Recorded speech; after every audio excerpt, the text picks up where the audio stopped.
Welcome back my YouTube family. तो हम फिर से एक और कहानी लेकर आए हैं आपके लिए। मीटिंग के बीच में जब टेबल पर रखा फ़ोन बजा तो पूरे हॉल को पता चल गया कि किसी का फ़ोन आया है। बड़े साहब ने बड़ी विनम्रता से कहा कि फ़ोन को साइलेंट करके बैठो प्लीज़।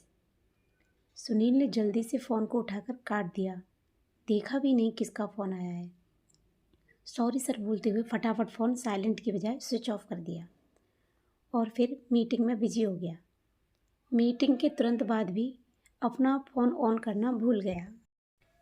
काम भला ही कुछ ऐसी है, अच्छी अच्छी बात भूल जाता है इंसान। अगर बॉस की नज़रों में अच्छे बना रहना है, जब थोड़ा काम से फ्री हुआ तो याद आया कि फ़ोन ऑफ पड़ा है जेब में। फिर उसने तुरंत ही फ़ोन निकाला और उसको ऑन कर दिया।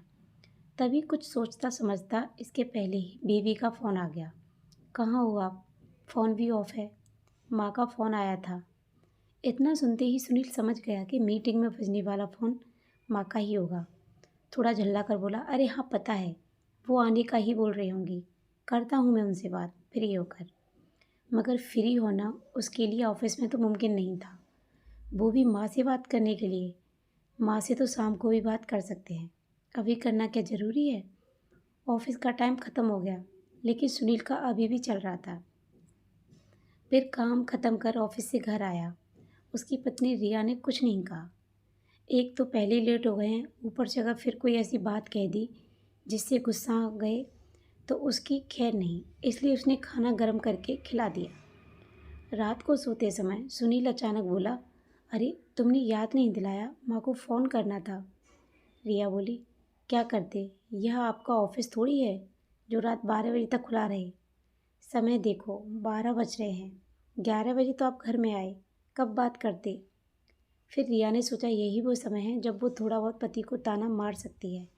वो फिर बोली, माँ को 2 साल हो गए हैं आपसे बिना मिले, कब से कह रही हैं कि एक बार मिल लो, पर आप जाते ही नहीं। सुनील बोला, अरे तुम लोग गए थे पिछले साल। रिया बोली, हम गए थे, मगर आपको मिलना है।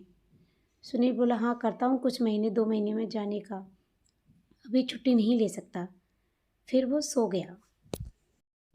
सुबह होते ही वही दौड़ भाग शुरू। ऑफिस जाने के पहले ही ऑफिस घर आ जाता है। फ़ोन आते रहते हैं, एक चालू रहता है तो दूसरा लाइन में रहता है। इसी बीच रिया आई कुछ बोलने के लिए, लेकिन सुनील का मूड देखकर फिर किचन में चली गई। फिर सुनील ने जल्दी जल्दी अपनी सारी फाइल को समेटा और गाड़ी में रखकर फिर ऑफिस के लिए निकल गया। पूरा दिन वो काम में बिजी रहा। इसी बीच एक बार फिर माँ का फ़ोन आया। सुनील ने फिर काट दिया। मन में यह सोचा कि आज तो माँ से बात करूँगा ही। थोड़ा सा माँ पर प्यार भी आया। सोचा कि अब फ़ोन आया तो ज़रूर उठा लूँगा, लेकिन फिर फ़ोन बजा नहीं। मन किया कि करी बात, लेकिन फिर सोचा कर लूँगा ऑफिस के बाद। फिर वही बात हुई, काम में उलझकर फिर से एक बार वो भूल गया माँ से बात करना। शाम को ऑफिस से जाने में फिर लेट हो गया। घर पहुँचा तब सुनील को रिया को देखकर याद आया कि आज उसने भी फ़ोन नहीं किया। पहले तो कुछ नहीं बोला, लेकिन खाना खाते समय सोचा कि पूछ लेता हूँ। इसके पहले कि सुनील पूछता, रिया ने ही बता दिया, मेरा फ़ोन ख़राब हो गया है सुबह से। मैं आपको बताने वाली थी, लेकिन सुबह आप बिजी थे तो नहीं बात की। सुनील उसे कुछ कहता इसके पहले उसने घड़ी देखी। समय फिर वही 10 बज रहे थे। सोचा माँ से बात करूँ, लेकिन फिर सोचा कि अब तक तो वो सो गई होंगी, इसलिए फ़ोन नहीं किया। सोचा सुबह उठते ही फ़ोन करूँगा। सुबह जैसे ही ऑफिस के लिए तैयार हुआ, माँ को फ़ोन किया।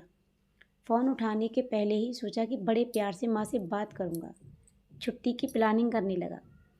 मन ही मन उसे लग रहा था कि माँ उसे बहुत याद कर रही हैं, मगर माँ ने फ़ोन नहीं उठाया। ऑफिस जाने से पहले उसने रिया से कहा कि सुनो, तैयार रहना, आज छुट्टी लेकर आऊँगा, शाम को माँ से मिलने चलेंगे। रिया भी सोच में पड़ गई, यह अचानक क्या हुआ।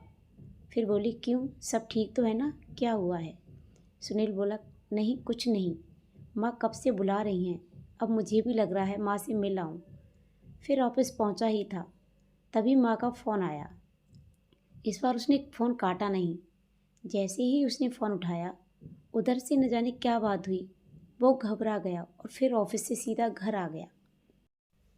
रिया ये देखकर चौंक गई और बोली, क्या हुआ सुनील? सुनील बोला, चलो जल्दी कार में बैठो, माँ की तबीयत ठीक नहीं है, मामा का कॉल आया था। रास्ते भर वह यही सोचता रहा कि माँ कैसी होंगी। हड़बड़ी में घर चला गया और माँ माँ करते हुए घर में घुसा, लेकिन माँ नहीं थी। एक पल के लिए उसे अपने 2 साल में माँ के किए फ़ोन याद आए, जब माँ उसे बुलाती थी मिलने, लेकिन वो सिर्फ कहता आऊँगा। उसे भी पता था कि वो ऊपर से कहता था, जाने का कोई इरादा नहीं था। वो फ़ोन भी याद आए जिनके आने पर वो भौं चढ़ाकर उन्हें काट देता था। यह सब घर में खड़ा होकर वो सोच ही रहा था कि रिया ने उसके कंधे पर हाथ रखा। अरे माँ तो हॉस्पिटल में है, चलें वहाँ। रिया की आवाज़ सुनकर उसकी जैसे नींद टूटी। फिर उसने गाड़ी घुमाई हॉस्पिटल की ओर। मन में बस यही दुआ की माँ ठीक हो बस। अब हर दिन बात करूँगा, माँ की नहीं मानूंगा, उनको अपने साथ ही लेकर जाऊँगा। फिर वो हॉस्पिटल पहुँचा और जब मामा ने उन्हें देखकर मुस्कुराते हुए कहा कि अब दीदी ठीक हैं, चिंता की कोई बात नहीं। इतना सुनकर सुनील की आंखों से आंसुओं की बरसात होने लगी। फिर वो बच्चों की तरह रोया। फिर माँ के कमरे में गया तो माँ ने कहा, अरे रोता क्यों है, अभी नहीं मरने वाली, ठीक हूँ, बेवजह तुमको परेशान किया। मैं भैया को कह रही थी कि मत बुलाओ उसे, काम होगा। सुनील हाथ पकड़ी माँ का कहने लगा, माँ मैं अच्छा बेटा नहीं हूँ। उसकी माँ बोली, नहीं तू तो बहुत अच्छा है, तभी तो दौड़ा आया। मेरी किस्मत अच्छी है जो इतना अच्छा बेटा मिला है, मेरी इतनी फिक्र करता है। उस पल सुनील को लगा कि वो माँ को फिर नहीं देख पाएगा। लगा कि यह बोझ लिए जीना पड़ेगा। माँ बुलाती रही, वो टालता रहा।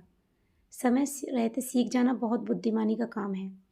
फिर सुनील नहीं माना, माँ के ठीक होने पर उनको अपने साथ ले गया। तो आप लोग बताना कि आपको ये कहानी कैसी लगी और आपको इस कहानी से क्या सीख मिली। तो अगर आपको हमारी कहानी अच्छी लगी हो तो प्लीज़ अच्छे कमेंट करना, और आप हमारे चैनल पर नए हो तो प्लीज़ हमारे चैनल को सब्सक्राइब करना, लाइक करना, शेयर करना, और ऐसी ही मज़ेदार कहानियों के लिए बने रहिए हमारे चैनल पर। मिलते हैं एक और वीडियो में एक और कहानी के साथ। तब तक के लिए thank you so much. Bye bye everyone. जय माता दी।